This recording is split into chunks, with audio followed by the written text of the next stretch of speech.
So welcome back guys, welcome back to the channel. आज एक नई प्रॉब्लम के साथ शुरू करते हैं वापस से। इससे पहले कि मैं ये नई प्रॉब्लम आपको एक्सप्लेन करके शुरू करें कि कैसे करेंगे, इससे पहले मैं जो पिछले क्वेश्चन की मैंने time complexity and space complexity आपको नहीं बताई थी, मैं वो बताता हूँ।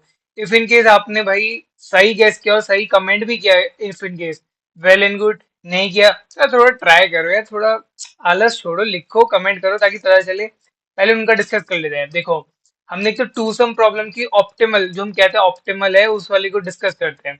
यार ये देखो, जो टू पॉइंट, पहली बात तो ये टू पॉइंटर अप्रोच था यार। बेसिकली ये जो क्वेश्चन ना, इस पे यहाँ पे क्वेश्चन कैसे में प्रेजेंट किया जा रहा है उस पर डिपेंड करता है कि इसकी टाइम कॉम्प्लेक्सिटी या स्पेस कॉम्प्लेक्सिटी क्या होगी। बिकॉज अगर व्हाट इफ क्वेश्चन कहते हैं कि वो ऑलरेडी सॉर्टेड है, तो हमारे यहाँ पे सॉर्टिंग का थोड़ा काम बच जाएगा। या वो क्वेश्चन कहे कि जो तुम्हारी ओरिजिनल इंडेक्स है उसको छोड़ो, जब सॉर्ट करने के बाद जो तुम्हारी इंडेक्स आ गई उसको रिटर्न कर दो, तब तुम्हारा थोड़ा इसका काम बच जाएगा कि हम एक टेम्परेरी वेक्टर लेंगे या वो। तो उस पर डिपेंड करता है, बट जो मैंने अप्रोच लिया मैं उसके हिसाब से आपको बता देता हूँ। या देखो, अब एक तो हम ले रहे हैं वेक्टर टेम्परेरी एरे, ताकि हम स्टोर कर रहे हैं उसमें। तो देखो, स्पेस कॉम्प्लेक्सिटी अपने आप आ जाएगी, that is B of n. Because हम एक ऐसा स्टोर करा रहे हैं, एन नंबर्स होंगे जिसमें हम नंबर और इंडेक्स को स्टोर करा रहे होंगे, तो वो एन हो गई। मैंने कहा ठीक है। टाइम कॉम्प्लेक्सिटी या सॉर्टिंग का आपको पता है, जब आप ये एसटीएल के थ्रू यूज करते हैं तो एन लॉग इन उसकी कॉम्प्लेक्सिटी हो जाती है।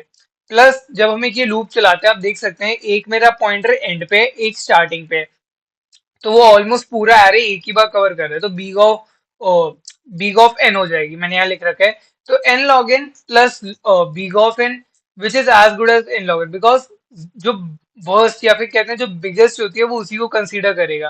तो हमारी एन लॉग एन उसकी टाइम कॉम्प्लेक्सिटी हो जाएगी, एंड स्पेस कॉम्प्लेक्सिटी हमारी बीग ऑफ एन हो जाएगी। अब तुम सब सोचोगे यार, तो इससे बढ़िया प्रूफ तो हमने पीछे ये सीखे हैं, ये वाले हो गए, बिकॉज इनके टाइम एंड स्पेस तो बेटर है इससे।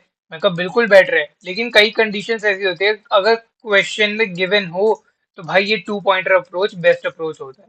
मैंने कहा ठीक है। तो अब चलते हैं अपने नेक्स्ट वाले पे जो हमने किया था। आई गेस ये वाला था। ओके, हमें सारी अक्रेंसेस डिलीट करनी थी, तो हमने इसके दो अप्रोचेस डिस्कस किए थे। पहला अप्रोच तो था यार, हम इससे चल ओके, पहले इससे चलते हैं। या देखो, तुम देख सकते हो हम कोई वेक्टर या कोई अलग से डेटा स्ट्रक्चर नहीं ले ले जिसमें हम अपने नंबर्स या इंटीजर्स को स्टोर करा रहे, नहीं ले रहे ना। तो स्पेस कॉम्प्लेक्सिटी सीधा होगी बीग of one, that is constant time space, that is best. मतलब उसको तुम और क्या ही रिड्यूस करोगे। Secondly, time complexity. यार एक फॉर लूप चला रहे, सिंगल टाइम आइटरेट कर रहे हैं ओवर द होल हमारा जो एरे है। अगर एक बार कर रहे हैं तो बीग ऑफ एन टाइम्स कर रहे हैं, मतलब एन एलिमेंट्स है तो एन टाइम्स हो गए ना। तो टाइम कॉम्प्लेक्सिटी होगी इसकी बीग ऑफ एन, एंड स्पेस होगी बीग ऑफ वन। मैं कहा ठीक है। अब मैं कहूँ यार, ये जो बेस्ट केस है उसमें तो यार तुम्हारा सिंगल लाइन में हो रहा है, तो क्या इसकी बीग ऑफ वन टाइम कॉम्प्लेक्सिटी बीग ऑफ वन होगी स्पेस कॉम्प्लेक्सिटी। मैंने कहा कुछ हद तक तुम ठीक हो, कुछ हद तक नहीं। देखो, वेक्टर तो इस्तेमाल नहीं कर रहे किसी चीज को स्टोर या रिट्रीव या कुछ कराने के लिए, तो स्पेस कॉम्प्लेक्सिटी तो तुम्हारी बीग ऑफ वन होगी, दैट्स राइट। लेकिन अब टाइम की बात करें, यही जो तुम इसमें इंसर्शन करोगे या डिलीशन रिमूव करोगे या वॉट जो भी होता है इसमें, इंटरनली ये जैसे वर्क करता है, तो हर इंसर्शन एंड हर एक रिमूवल की टाइम कॉम्प्लेक्सिटी होती है big O of N for N elements.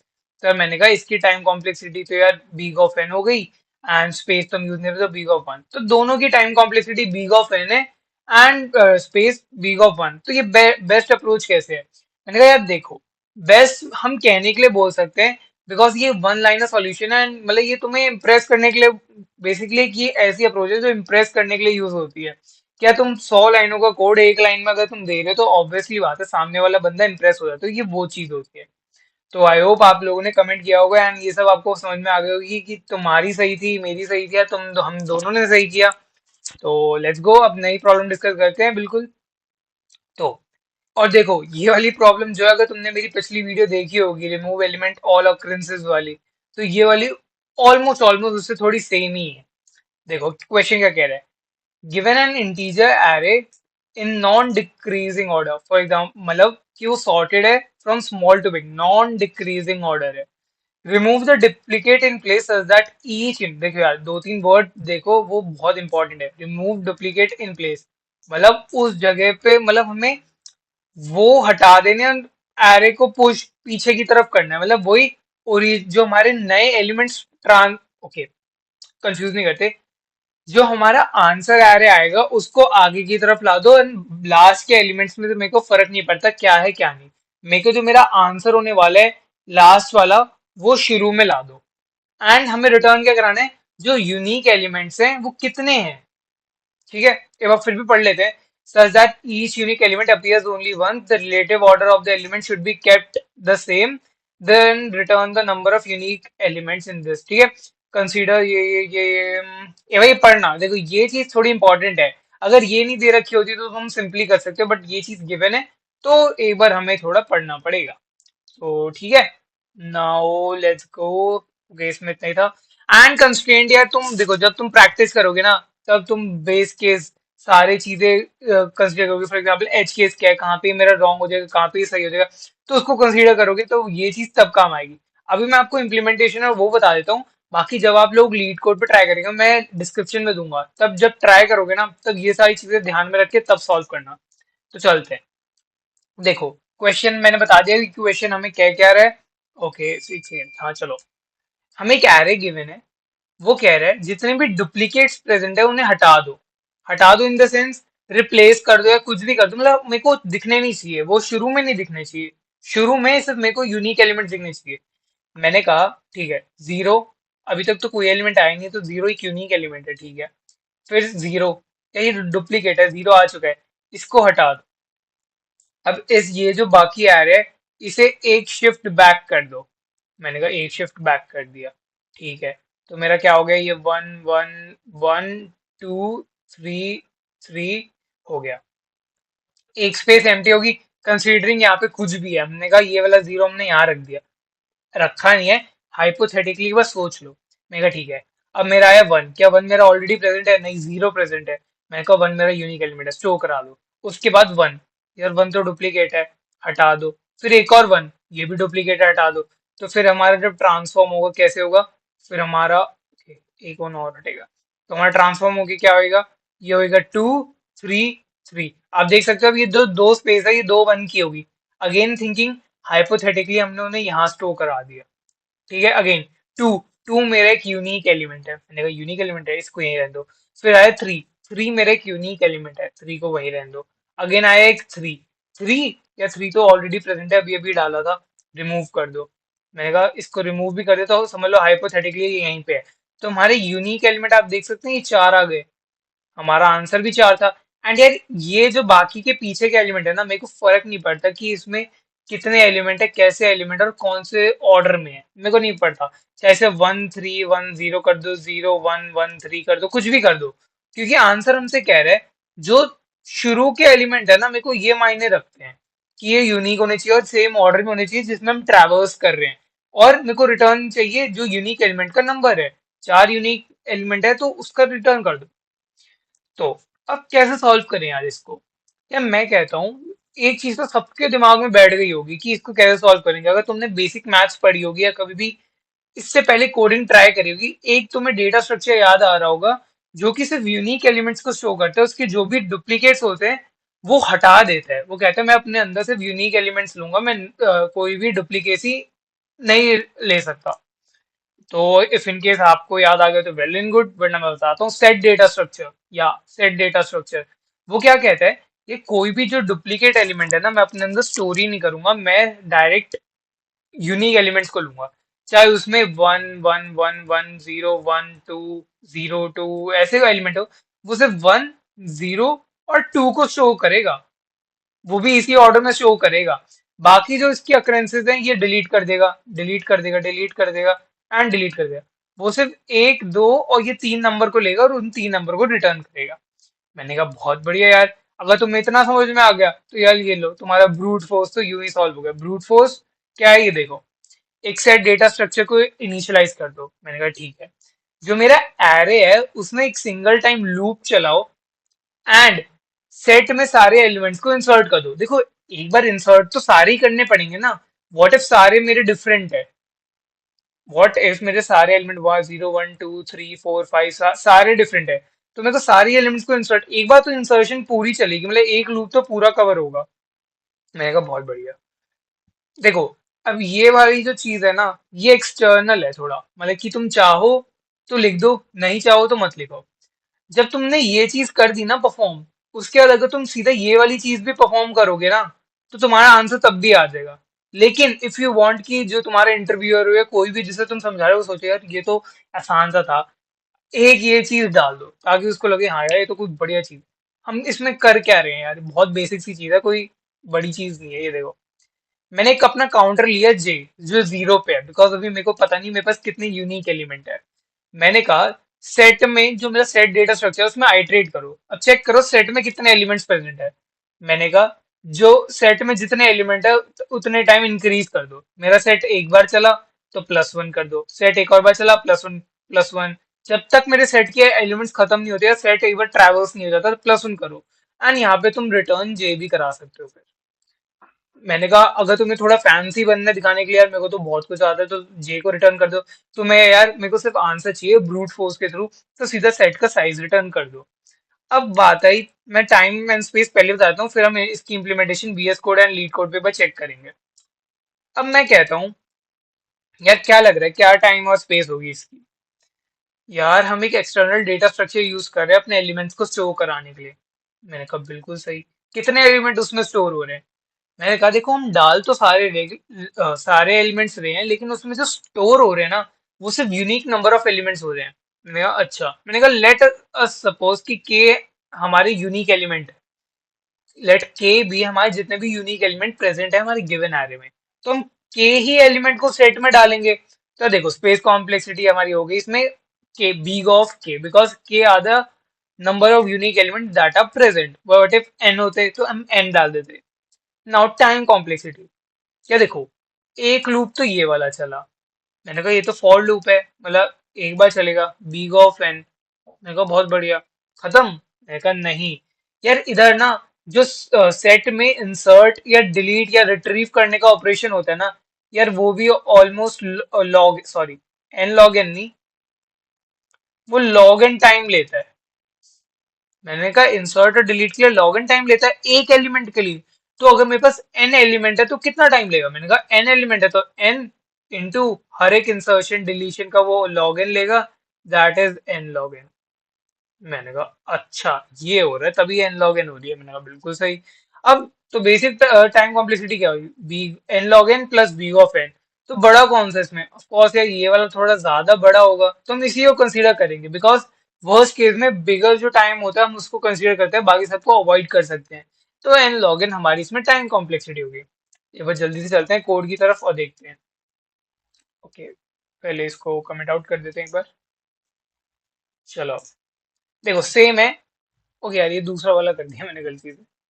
Okay set, ये रहा। ओके सो अब हम इसे करते हैं कमेंट आउट। नाउ इसको करते हैं वो, एंड आई होप आप सबको भी ये दिख रहा हो। देखो सेट डेटा स्ट्रक्चर ले लिया मैंने। देखो मैं ये वाला अप्रोच दिखाऊं जिसमें फैंसी नहीं है, बेसिक है, तुम फैंसी वाला भी ट्राई कर सकते हो, दोनों में आंसर बिल्कुल सेम आएगा। मैंने कहा क्या देखो, साइज ले लिया, सेट डेटा स्ट्रक्चर ले लिया, सारे उसमें इंसर्ट करा दिए। अब वो तो सिर्फ यूनिक लेगा ना, यूनिक नंबर, तो अब सेट का साइज रिटर्न कर दो, बिकॉज सेट का साइज वही होगा जितने नंबर ऑफ यूनिक एलिमेंट उसमें प्रेजेंट है। मैं कहा सही है। मैं कहा कॉपी कर लो इसे डायरेक्ट, कॉपी कर ले, बढ़िया। कॉपी करने के बाद लीड कोड पे जाओ, क्वेश्चन देखो, करो कंट्रोल वी पेस्ट कर दो, थोड़ी अलाइनमेंट सुंदर कर दो, कोड दिखने में भी तो अच्छा लगना चाहिए। हम्म, हो गया। नाउ एक बार देख लेते हैं कोई गड़बड़ तो नहीं कर रहे, नम्स ले रहे तो हम नम्स को ही डिक्लेयर कर रहे हैं, हम लूप चला रहे हैं। चलो ठीक है रन करते हैं।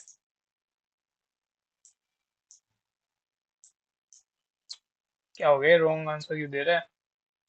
सेट डॉट इंसर्ट, ओके हमने नम्स लिया, ओके नम्स का साइज ले लिया, ठीक है। नम्स आई ले लिया, ठीक है। ओके क्या गलती कर रहे हैं, एक्सपेक्टेड और आउटपुट। एक सेकंड गाइस, बेसिकली इधर रन करके देखते हैं क्या गड़बड़ हो रही है। देखो हमने ये वाला आउटपुट लिया और इसमें हमारे एक दो तीन चार बन रहे हैं। हम्म। लेट्स सी इधर क्या है आंसर। यहाँ पे तो बिल्कुल सही आंसर दे रहे हैं, क्या गड़बड़ हो सकती है। ये वाला क्वेश्चन तो सेम है ना। Remove duplicates from the sorted array। For example 1 1 2 है तो 1 2 0 1 1 2। हाँ यही वाला एग्जांपल है। ठीक है। मैंने एक सेट डेटा स्ट्रक्चर असाइन किया, एस टी का साइज रिटर्न कर दिया। हम्म। ओके। गड़बड़ क्या है गाइस, एक सेकेंड। ठीक है। वहां पे वो क्लोज हो रहा है, वहां पे वो बंद हो रहा है। एस टी सी डॉट, इसको रिमूव कर देते हैं एक बार रन करके देखते हैं क्या गड़बड़ दिखा रहा है यार ये। रॉन्ग आंसर, रॉन्ग आंसर दिखा रहा है ये।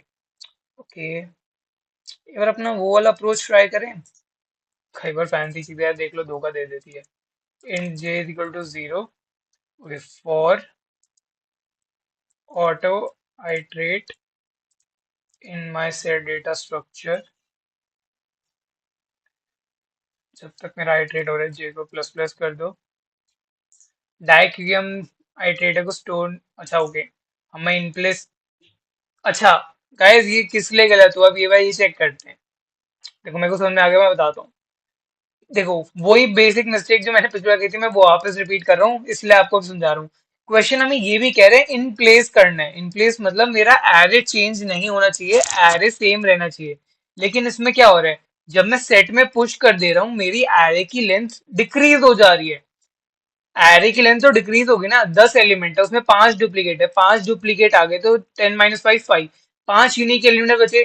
बट मेरी 10 तो लेंथ तो 10 होनी चाहिए ना, इसलिए गड़बड़ हुई। तो इसमें हमारा क्या काम आएगा यार, ये देखो इसमें हमारा काम वही वाला मेथड आएगा, नॉन फैंसी। ठीक है, अब देखना।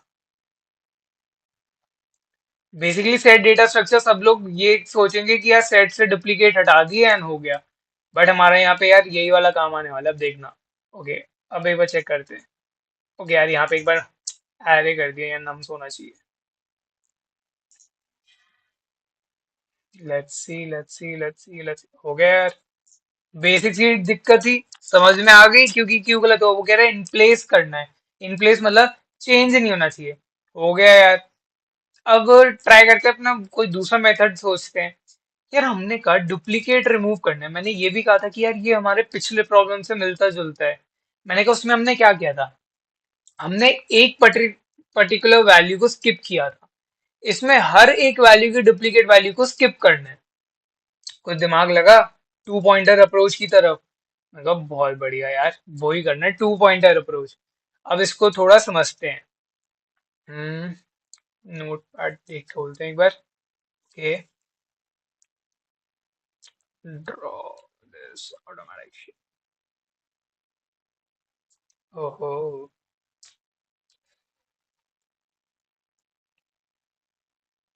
हमने एक अपना एरे ले लिया।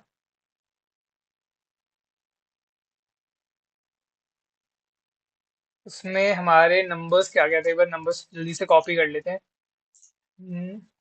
0 0 1 1 1 2 2 2। ठीक है, तो हमारे नंबर्स थे 0 0 0 1 1 1। ठीक है, 0 0 1 1। ओके, इसको ऐसा करते हैं, थोड़ा रिमूव कर देते हैं। हमारे एरे बना 1 2 3 4 5 6।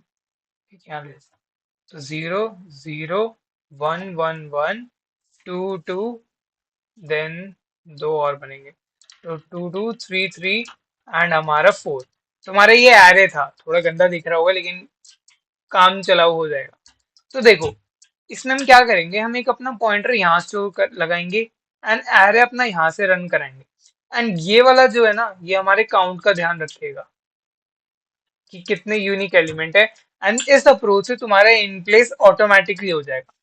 अब कैसे चलेगा, थोड़ी इसकी विड्थ थिकनेस थोड़ी कम कर लेते हैं। अब देखना, फॉर लूप क्या कहेगा, फॉर लूप कहेगा फॉर जे वन से लेके एन तक चलाना है। बेसिकली यहां तक हमें चलाना है। इफ इन केस जो भी इफ इन केस मेरे array of i is not equal to मेरे एरे ऑफ जे के इक्वल है, मतलब ये दोनों एलिमेंट मैच नहीं कर रहे हैं इस इंडेक्सेस पे, तो यार आई को एक इंक्रीमेंट, क्या हो गया यार ये, तो एरे को यार एक इंक्रीमेंट दे देंगे हम, और एरे के ith इंडेक्स में हम एरे ऑफ जे डाल देंगे। मैंने कहा ठीक है, अब समझाता हूँ कि क्या कैसे क्यों हो रहा है। यार एक चीज बताओ, तुम किसी भी चीज की डुप्लीकेसी कब चेक कर सकते हो? मैंने कहा डुप्लीकेसी तभी चेक हो सकती है जब मेरे पास कोई एलिमेंट पहले से ही प्रेजेंट हो और फिर मैं चेक करूं। मतलब क्या होता है यार, मैंने कहा मेरे पास ये पेन है, मेरे को चेक करना है क्या ये डुप्लीकेट है, और ये मैं कब चेक कर पाऊंगा? जब मेरे पास इसी तरह का कोई पेन ऑलरेडी प्रेजेंट हो, मैं तभी चेक कर पाऊंगा ना कि ये डुप्लीकेट है या नहीं। वरना अगर ये वाला पेन और मेरे पास कोई और पेन प्रीवियसली है ही नहीं, तो मैं कैसे बताऊंगा ये डुप्लीकेट है? मेरे लिए तो फिर ये न्यू पेन है। इसीलिए हमने आई को एक पीछे शो करा है, ताकि मैं अपने प्रीवियस इंडेक्स और करंट इंडेक्स का स्टोर कर पाऊं। अब समझे ये क्या हो रहा है? बेसिकली जे मेरा करंट इंडेक्स स्टोर कर रहा है एंड आई मेरे करंट से एक प्रीवियस इंडेक्स को स्टोर करके रन कर रहा है। ये वाला हमारा गेम चल रहा है। अब कैसे हो रहा है ये गेम, ये भी देखते हैं यार। ओके, यहाँ पे तुम्हें कोड तो विजिबल आएगा, ठीक है, कोड यहाँ पे विजिबल है ना ये वाला, ठीक। या फिर ऐसा करते हैं, ओके, इसको एक बार सेलेक्ट करते हैं थोड़ा, इसको यहाँ ले आते हैं एंड थोड़ा सा छोटा कर देते हैं, ताकि अब हम इसे रन भी कर सकें। और जो ये है ना, इसको छोटा कर देते हैं और हम यहाँ पे आ जाते हैं। ठीक है, बढ़िया। अब वापस एक एरे बना देते हैं, बड़ा ही बना देते हैं इस बार। और बनाए, एरे बन गया।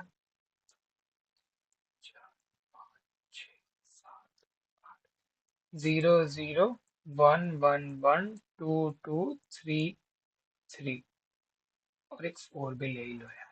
ठीक है, मैंने अपना आई स्टोर करा दिया इधर, जे स्टोर करा दिया इधर, लूप चलेगा पूरा। अब देखते हैं, क्या मेरा array of I array of जे के इक्वल है या नहीं है? मैंने कहा इक्वल है। क्या यहाँ पे इक्वल की कंडीशन है? मैंने कहा नॉट इक्वल की कंडीशन है। इक्वल के केस में क्या करना है, ये इक्वल के केस में इस जे को आगे बढ़ा दो। मैंने कहा बढ़िया। क्या मेरा एरे ऑफ आई और जे इक्वल है? मैंने कहा इक्वल नहीं है। इक्वल नहीं है, तो मैंने क्या कहा, मेरा आई अभी क्या था, मेरा आई था 0, ठीक है। तो अब मैंने कहा इक्वल नहीं है, तो क्या करो, आई को एक इंक्रीमेंट दे दो, तो आई यहां से कट के मेरा 1 हो गया। एंड एरे ऑफ आई में, दैट इज जो इंडेक्स पे अब मेरा आई आ चुका है उसमें जे वाला एलिमेंट स्टोर करा दो। इसका मतलब क्या हुआ यार, अब यहाँ पे मेरा 0 नहीं स्टोर होगा, अब मेरा जेथ है इंडेक्स पे जो एलिमेंट है वो स्टोर हो जाएगा। मैंने कहा अच्छा ये हो गया। मैंने कहा ठीक है। अब अब जब ये वाला खत्म हो गया, तो यार अब जे वाले को आगे बढ़ा दो, बिकॉज लूप तो चलेगा ही। जब नॉट इक्वल होगा तब आई चलेगा, और चाहे इक्वल हो या ना हो, जे तो एक लूप में चलेगा ही ना यार। चलो अब आगे चलते हैं, धीरे धीरे सब समझ में आ जाएगा। मैंने कहा ठीक है, अब मेरा आई पे यहाँ पे 1 आ गया, और जे अब मेरा आगे चल रहा है। क्या मेरा एरे ऑफ आई और जे इक्वल है? मैंने कहा इक्वल है। इक्वल पे क्या होता है? कुछ नहीं होता यार, तुम जे को आगे बढ़ा देते हो। मैंने कहा बहुत बढ़िया। एरे ऑफ आई और जे इक्वल है या नहीं है? मैंने कहा इक्वल है। क्या होता है इक्वल की कंडीशन? जे वाले को आगे बढ़ा दो। बढ़िया। अब मैं कह रहा हूँ अगेन, क्या मेरा एरे ऑफ आई और जे इक्वल है? मैं कहा इक्वल नहीं है। इक्वल नहीं की कंडीशन, यार मैं सबसे पहले आई को एक इंक्रीमेंट दो, इंक्रीमेंट दिया, यहाँ 2 कर दो काउंट उसका, और एरे ऑफ आई में जेथ इंडेक्स पे जो एलिमेंट है उसको स्टोर करा दो। मैंने कहा अच्छा, इसकी जगह बस मेरे को 2 को स्टोर कराना है। मैंने कहा बढ़िया हो गया ये तो। ठीक है, आगे लूप चलाते हैं। मैंने कहा अब मेरा जे यहाँ से हट जाएगा, जे आ गया मेरा, जे आ गया मेरा यहाँ पे। क्या एरे ऑफ आई और जी इक्वल है? मैं कहा इक्वल है। इक्वल की condition, J remove J front. Array of I और जे इक्वल है? मैंने कहा नहीं इक्वल, नॉट इक्वल। भाई क्या करो, आई को एक इंक्रीमेंट दे दो, आई को एक इंक्रीमेंट दे दो, जेथ इंडेक्स पे जो एलिमेंट है वो आई में स्टोर करा दो, और जे को आगे बढ़ा दो। क्या मेरा एरे ऑफ आई और जे इक्वल है? मैंने कहा इक्वल है। इक्वल है, भाई जे को आगे बढ़ा दे। क्या मेरा एरे ऑफ आई और जे इक्वल है? नहीं इक्वल। मैंने कहा नहीं इक्वल, भाई नहीं इक्वल की कंडीशन, आई को एक इंक्रीमेंट दे दो, आई को एक इंक्रीमेंट दे दो, एंड यहाँ पे जीएथ इंडेक्स पे जो एलिमेंट प्रेजेंट है उसको मेरे आईएथ इंडेक्स पे डाल दो। मैंने कहा 4। दिख रहे हैं सारे एलिमेंट्स, पहले बात तो डुप्लीकेसी हट गई। 0, फिर 1, फिर 2, फिर 3, फिर 4। हमें उसने कहा था कि पहले तो ये चीज कर दो, इस चीज का मेरे को फर्क नहीं पड़ता क्या एलिमेंट है, कितने एलिमेंट है, कौन से एलिमेंट है। हमें मतलब है अपने इस वाले बक्से के एलिमेंट से, ये स्टोर हो जाने चाहिए। कट नहीं लगाते। बेसिकली ये वाला हमें चाहिए कि ये सिंगल हो और इसमें कोई डुप्लीकेसी ना हो, और इसके आगे मेरे जितने भी एलिमेंट्स प्रेजेंट हो यार उनकी डुप्लीकेसी नहीं होनी चाहिए बिल्कुल भी। मैंने कहा बहुत बढ़िया। तो जब ये हो गया, अब तुम देख सकते हो मेरे आई की वैल्यू कितनी होगी। आई की वैल्यू हो गई 4। आई की वैल्यू 4 होगी। अब जो मेरा एरे था, अगर तुम ध्यान से देखो क्या क्या था, 0, 0, 1, 1, 1, 2, 2, 3, 3, 4। कितने यूनिक एलिमेंट्स प्रेजेंट है इसमें यार? 1, 2, 3, 4, 5। इसमें तो 5 प्रेजेंट है। मैंने कहा हाँ, बट आंसर 4 आ रहा है। यार हम रिटर्न भी तो फिर उसमें i+1 कराएंगे। या तो यार देखो, दो कंडीशन है। जब तुम एच के संभालने जाओगे, या तो तुम्हारा वेक्टर एम्प्टी होगा तो तुम्हारा आंसर 0 होगा, या तो तुम्हारा वेक्टर कुछ ऐसा होगा जिसमें सारे ही एलिमेंट डुप्लीकेट हो गए, तुम्हारा आंसर 1 होगा। तो हमने इसलिए 0 लिया। तुम चाहो तो इसे 1 ले लो, यहाँ पे 1 लोगे तो यार यहाँ पे तुम्हें सिर्फ आई रिटर्न करना होगा। लेकिन हम यहाँ 0 से शुरू कर रहे हैं बिकॉज हम थोड़ा बेस केस भी बस देख के चल रहे हैं कि हो सकता है यार वो एम्प्टी हो जाए, कुछ भी कंडीशन हो। तो हम यहाँ पे i+1 को रिटर्न कर रहे हैं। तो हो गया 4+1 5। वही हमारे यूनिक एलिमेंट्स थे। आई होप आपको ये समझ में आया होगा कि जब हमने ड्राई रन किया तो मैंने कहा ठीक है। तो इसके बाद टाइम कॉम्प्लेक्सिटी एंड वो स्पेस कॉम्प्लेक्सिटी भी अभी देख लेते हैं। यार मैंने कहा क्या मैं कोई वेक्टर अलग से ले रहा हूँ कि डिफाइन करने के लिए कि मेरे डुप्लीकेट स्टोर करो या नहीं, जो दूसरे एलिमेंट में कुछ भी करो। मैं कहा नहीं, तो स्पेस कॉम्प्लेक्सिटी होगी constant time space big of 1। मैं कहा ठीक है। लूप कितनी बार चल रहा है यार? लूप एक ही बार से चल रहा है जिसमें हम सब कुछ काम कर दे रहे हैं, इन प्लेस हम उन एलिमेंट्स को अपनी अपनी जगह पे ला दे रहे हैं। तो टाइम कॉम्प्लेक्सिटी कितनी होगी? big of n हो गई। बस हो गया गेम। अब देख सकते हो ये क्यूब बेटर है पिछले वाले से। यार वहां पे बीग ऑफ एन तो स्पेस लग रही थी, and big O of n log n हमारी टाइम लग रही थी। यहाँ पे स्पेस तो कांस्टेंट टाइम में आ गई, एंड टाइम कॉम्प्लेक्सिटी भी बीग ऑफ एन होगी जो रिड्यूस्ड है, मतलब जो बेटर है एन लॉग एन से। अब यहाँ पे एक कोड देख लेते हैं। ओके, डुप्लीकेट देखो। अब तुमने सेट वाला तो समझ लिया अच्छे से, गलती भी समझ में आ गई। सेट वाला तुम्हें सिर्फ आंसर रिटर्न करेगा जो नंबर है, काउंट। वो इन प्लेस कभी नहीं देगा तुम्हें। इन प्लेस के लिए अब तुम्हें यही वाला अप्रोच देखना पड़ेगा, या फिर कोई और बेटर अप्रोच अगर तुम्हारे दिमाग में है तो कमेंट करके बताना। तो देखो सेम क्वेश्चन, यहाँ पे देखो हमने 1 ले लिया, इसलिए मैं सिर्फ यहाँ पे जे को रिटर्न करा रहा हूँ। बाकी सेम है, देख लो पूरा 1 से रिटर्न करो, ये करो। और फिर भी हम यहाँ पे ऐसा करते हैं, 0 ही कर देते हैं ताकि किसी को ये ना लगे कि तुम कोड गलत बताओगे। देखो नॉट इक्वल है, हमारा क्या चल रहा था? जब नॉट इक्वल है तब इंक्रीमेंट दो और स्टोर करा दो जे की वैल्यू आई में, और जब इक्वल है सिर्फ जे को इंक्रीमेंट करा दो। आई होप ये समझ में आ गया होगा। अगर थोड़ी यहाँ पे कंफ्यूजन भी हो रही है तो यार देखो, जे को आई कर दो, यहाँ पे इसको बैक करके आई कर दो, एंड जहाँ पे भी आई है वहां पे जे कर दो, ताकि हमारा कोड जो हमने सीखा है और यहाँ पे है वो दोनों एकदम मैच कर जाए। मैंने कहा यहाँ पे जे कर दो, जे कर दो, यहाँ पे आई कर दो, एंड यहाँ पे जे। ठीक है,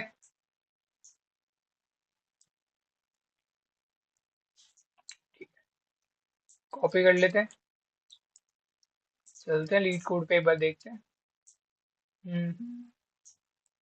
पेस्ट किया, सुंदर बना दिया कोड को।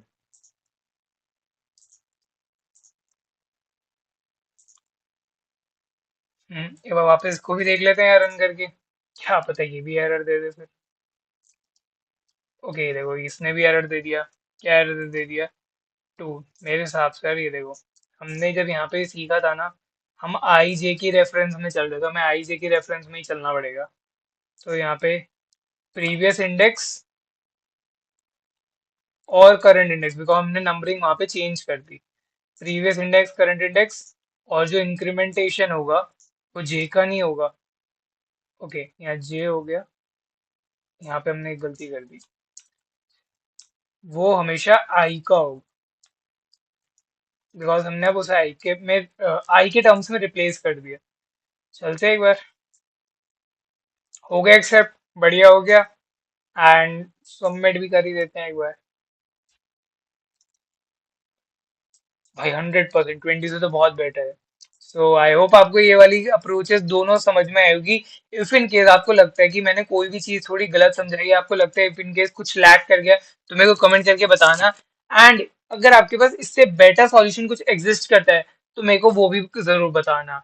एंड मैं इस प्रॉब्लम की लिंक गिटअप और जो वीएस कोड का कोड है उसका गिटअप की आईडी और लीड कोड पे इस प्रॉब्लम की आईडी दोनों डिस्क्रिप्शन में दूंगा, तो आप वहां से ले सकते हैं। So till the next video, thank you guys.